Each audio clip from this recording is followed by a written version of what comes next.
Like I would watch Magic play. I'd watch Michael play. And I would see them do these unbelievable things, and I'd say, can I get to that level? I don't know, but let's find out.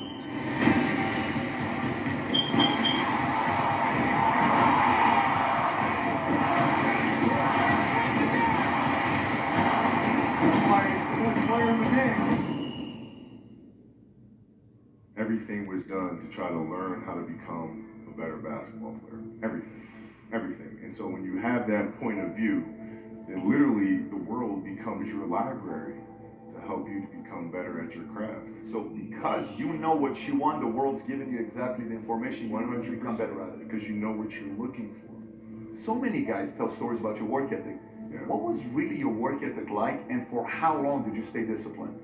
Well, I mean, every day. Since 20 years, it was an everyday process, and trying to figure out strengths and weaknesses. For example, jumping ability. Now my vertical was a 40, wasn't a 46 or 45. My hands are big, but they're not massive. Right? So you got to figure out ways to strengthen them, so your hands are strong enough to be able to palm a ball and do the things that you need to do. Quickness, I was quick, but not insanely quick. I was fast, but not ridiculously fast. Right? So I had to rely on skill a lot more. I had to rely on angles a lot more. I had to study the game a lot more. And but I enjoyed it though. So like from the time I can remember when I started watching the game, I studied the game, and it just never changed. It's a good separation for me, emotionally, to be able to put myself in a place where at practice or when I'm training or doing games, I switch my mind to something else, switch my mode into something else, right? And for me, it's the equivalent of Maximus Decimus Meridius and Gladiator picking up the dirt, smelling the dirt, it's go time, right? So that was my mental switch. It's like an actor getting ready for a film. You gotta put yourself in that cage. When you're in that cage, you are that character. And when you leave there, it's something completely different. When I'm in that cage, bro, don't touch me, don't talk to me. Leave me alone. How did you get mentally and emotionally so strong where it doesn't bother you? Well, you got to look at the reality of the situation. Like for me, it's not, you kind of got to get over yourself. It's not about you, man. Like, okay, you feel embarrassed. You're not that important. Like, get over yourself. That's where you go. Get over yourself, right? Like you're worried about how people may perceive you, and like you're walking around and it's embarrassing because you shot 5 air balls. Get over yourself, right? And then after that, it's okay, well, why did those air balls happen? Got it. High school, year before, we played 35 games, max, right? Week in between, spaced out, plenty of time to rest. In the NBA, it's back to back to back to back to back to back to back. I didn't have the legs. So you look at the shot, every shot was online, but every shot was short. Right? I gotta get stronger.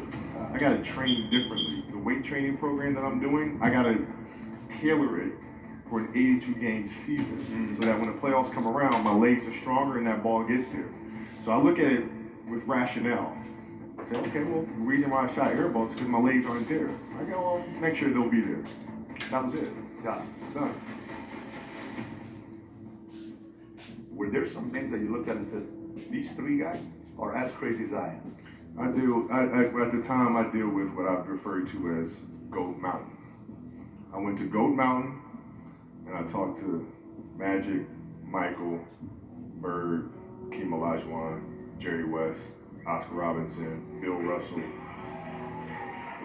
So I would talk to them. What did you do? What were your experiences? Michael in particular has become my big brother. He's been my big brother since I first came in the league. And what was that process like? So I went to them and started understanding the ins and outs of the game, and how they approach things and their level of detail and obsessiveness. And that's what I did. The players that had that passion, but weren't willing to commit their entire lives to doing that, right? It's a choice. Right? You have other things. You have family. You have all these other things you have to do. The game can't really be your number one priority. And And so I was just looking at that like, man, this is gonna be fun. If I'm buddies with you from high school, if I'm a cousin of yours, what happened to our relationship? How did that gravitate when you went into the league and you're determined to become the greatest, or you're determined to become one of the greatest? What happens to our relationship? Well, it suffers. It does suffer. Oh yeah. Okay. Yeah. And you understood that. You were okay with that. Yeah. And the people that love you, like friends and family, like they know that about you. Got it. So they let you be you. And when you reconvene, you pick back up where you left off. Mm-hmm. But make no mistake about it, everything in between is lost. Right? So those long-term relationships, the commitment of time of taking vacation. Like I see a lot of players take vacations with other players that are close friends. And we'll just take vacations just to take vacations, or just hang out, just to hang out. Like I never did that. Why didn't you do that? Well, because when I retire, I didn't want to have to say, I wish I would have done this.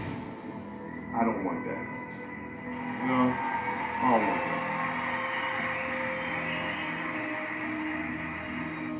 You got a lot of people paying their hard-earned money to come watch you perform. It's your job to be in shape. It's your job to be strong enough to perform at that level every single night. And as a competitor, I'm not ducking shit. Like it's not. Oh my God, my back hurts. I'm sore. We gotta play Toronto Raptors tonight. We actually had this happen. We had a game against Toronto in 2000, and Vince was tearing the league up. My back was jacked. Like the perception of that, like what? Kobe's missing the game against Toronto and Vince Carter because my back was really spasming. But people will be like, what? Oh, he's ducking Vince. Excuse me? No, I don't think so. So I would be in a layup line like, okay, there's a lot of days where you can rest and recover. Today ain't one of them. Your back can bother you any other day. That ain't bothering me today. He gonna have to see me today. Yeah. Amen. Yeah. Damn, rest in peace, Mamba. I love you, bro. Big investments you gotta make. What is the decision-making process there? You call, is there first you do your own research, you take this much time, you call an advisor, is there a system you follow? It's pretty simple for me. It's do you understand the business? Is it a business that you can help in some form or fashion? What are the barriers of entry to that business? And then the entrepreneurs themselves, the company itself. Right? Do they have a culture that you believe is sustainable? Are these leaders people that you believe in? Are they people that are obsessives? And in turn, have they created a culture of obsessives? So I tend to look at those 4 factors, and that's it. That's big right there, by the way. I don't know if you guys caught that right there. That's pretty massive right there. Same determination. What's your current work schedule look like today?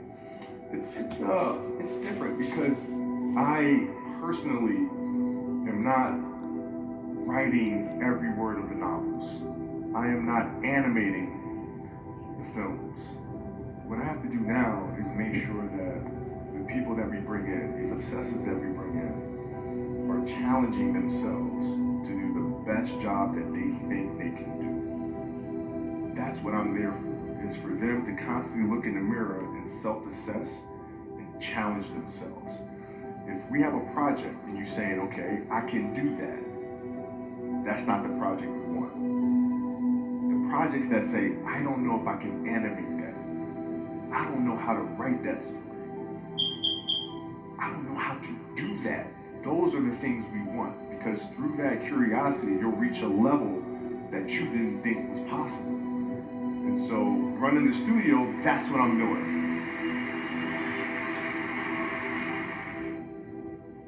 You're playing against the Golden State Warriors. Score is 107-109. You guys are close to getting into the playoffs.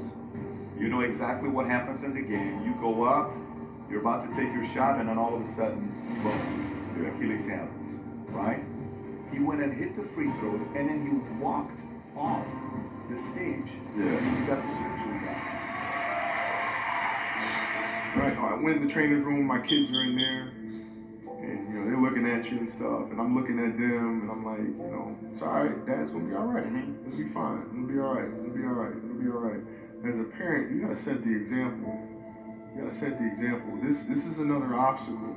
This obstacle cannot define me. It's not gonna cripple me. It's not gonna be responsible for me stepping away for the game that I love. I'm gonna step away on my own terms.